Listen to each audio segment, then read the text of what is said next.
Qatar, a key mediator in the Israel-Hamas war, has condemned Wednesday's Israeli airstrikes on the Gaza Strip, saying they were threatening to upend the fragile truce. Gaza's health ministry says at least 25 Palestinians were killed in Israeli airstrikes across the Strip on Wednesday, in what was one of the deadliest days since the ceasefire came into effect 6 weeks ago. It said many of the sites targeted sheltered, displaced families. Israel said that it launched the intense wave of airstrikes in response to an attack on its troops in the Khan Younis area. Let's go to our Middle East correspondent, John Donison, who joins us from Jerusalem. And John, tell us more about what Qatar is saying.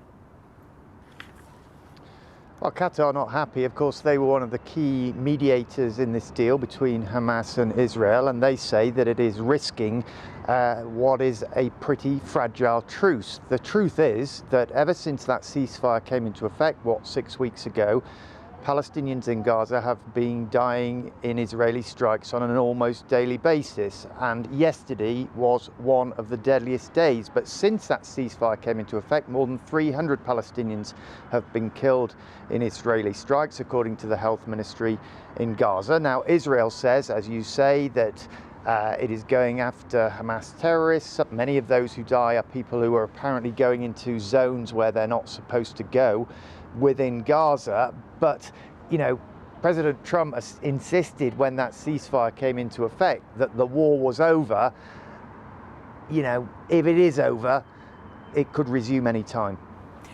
What are we hearing from the US at this point about the situation there, John? Because in the immediate days after the ceasefire, we saw, didn't we, a string of top-level officials in the region to try to really cement this process. Obviously, they couldn't, keep that up on an ongoing basis. So what is the US saying about its role right now and the current situation?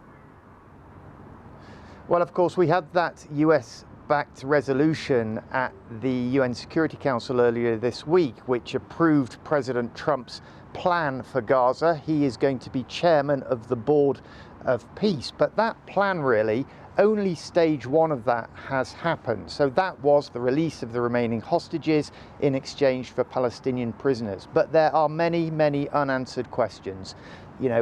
Who is this stabilization force which is going to go into Gaza to provide security? Which countries are those forces going to come from? How are Hamas going to be disarmed? They're showing no signs of wanting to do that. And who is going to govern Gaza?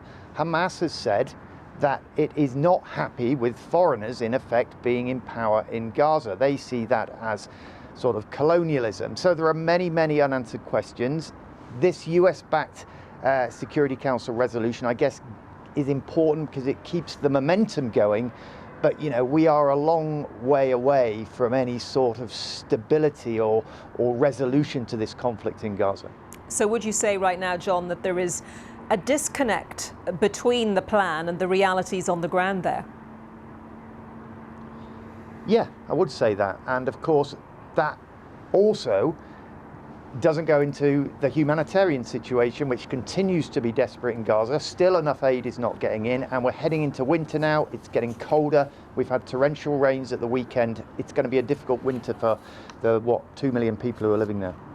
Okay, John, thank you very much. John Donison in Jerusalem for us.